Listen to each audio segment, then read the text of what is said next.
It was a picture-perfect afternoon in Long Beach, California. The sun shone bright over Atlantic Avenue, where Sonny's convenience store sat tucked between a laundromat and a taco shop. Regular customers flowed in and out, greeting each other with nods, laughter, and the casual rhythm of an ordinary day. Inside, the atmosphere was familiar. The buzz of the fridge, the soft hum of the overhead fans, and the smell of fresh coffee mixed with the scent of snacks and candy.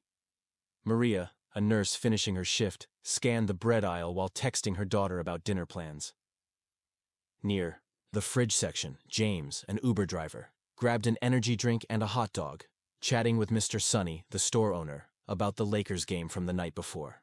A group of teens hovered by the chips, deciding which flavor would stretch their few dollars the furthest. Mr. Sonny had owned this store for over 22 years. Everyone knew him. He was part cashier, part neighborhood therapist.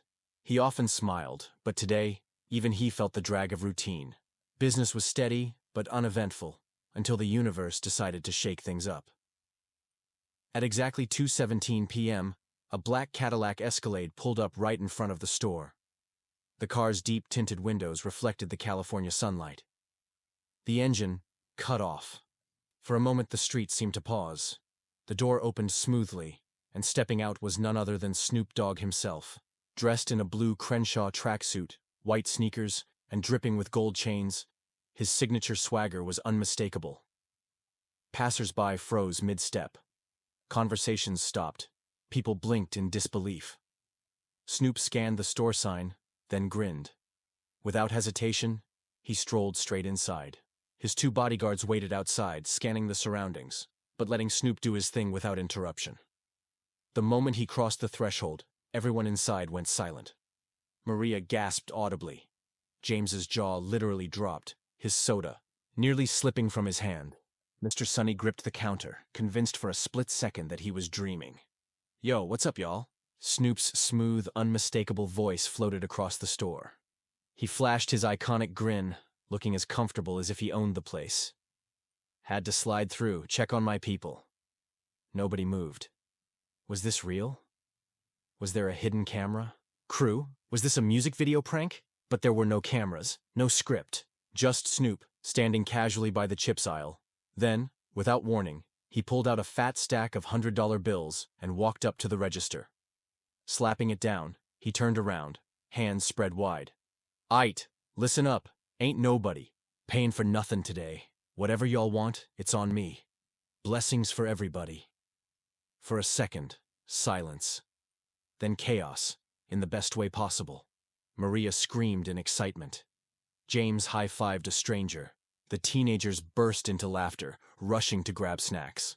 Mr. Sonny blinked, processing what just happened. People looked at each other, hesitant. "Is this real?" someone whispered. Snoop chuckled. "Real as it gets, homie. Let's get it." With that reassurance, customers started moving, grabbing essentials, snacks, and treats they'd usually skip.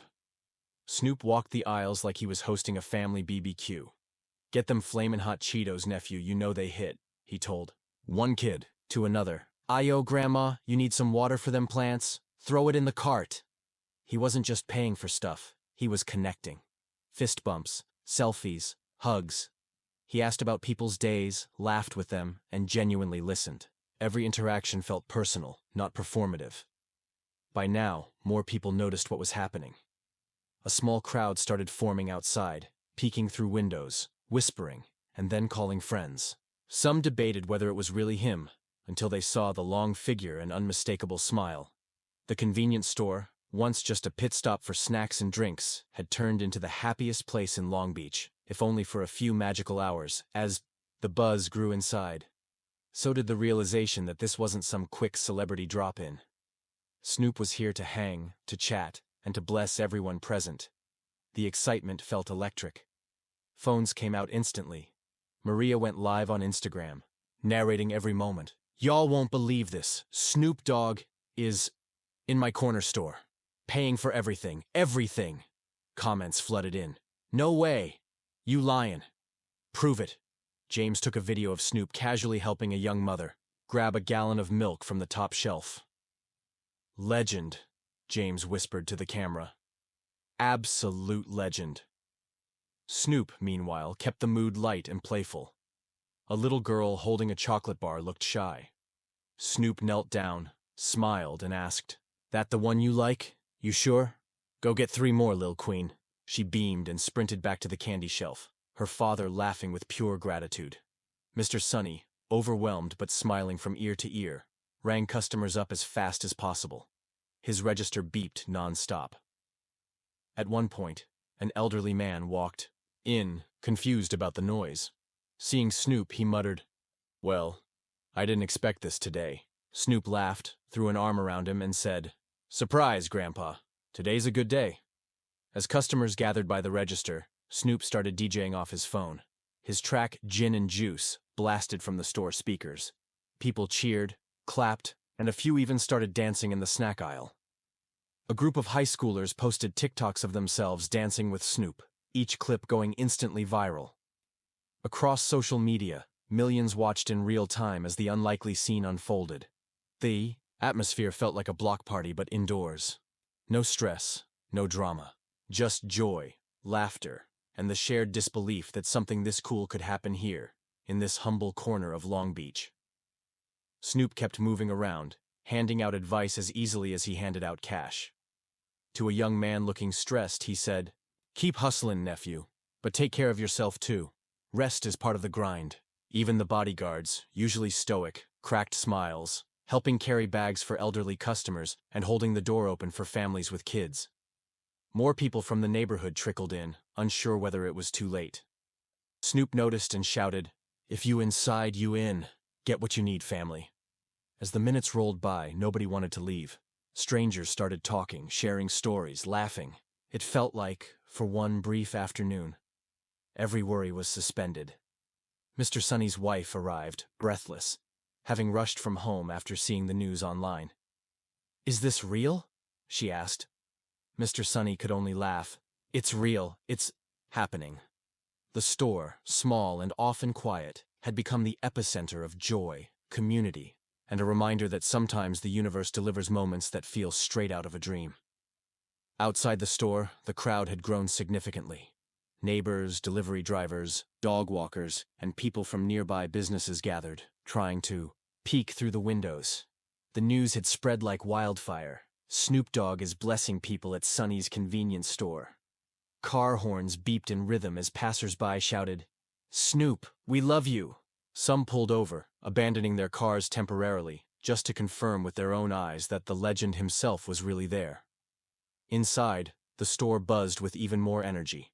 People were no longer just grabbing snacks, they were grabbing memories. Every person wanted a photo, a video, a handshake. Snoop obliged with patience and a warm smile, making sure nobody felt left out.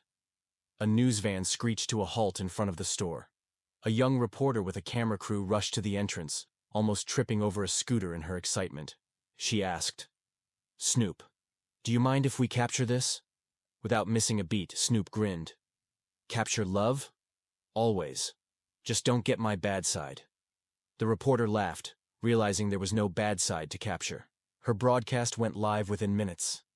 And soon, the local TV station's stream was flooded with viewers watching history unfold in real time.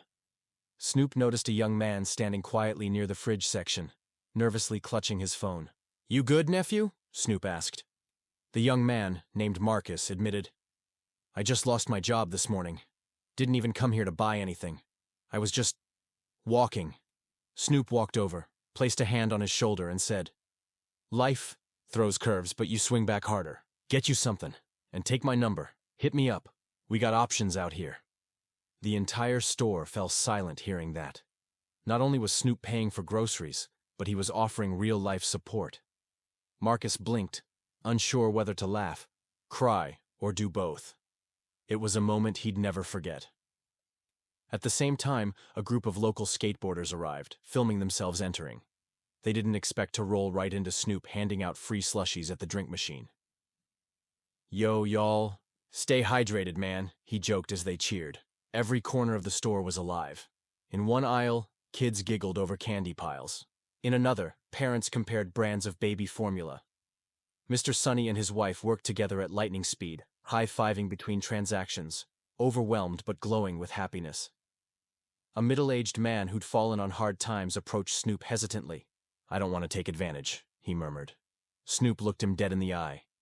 "Ain't no taking advantage of love, my brother. Get what you need." By now, other businesses on the block had noticed. The taco shop next door offered free sodas to anyone coming from Sonny's.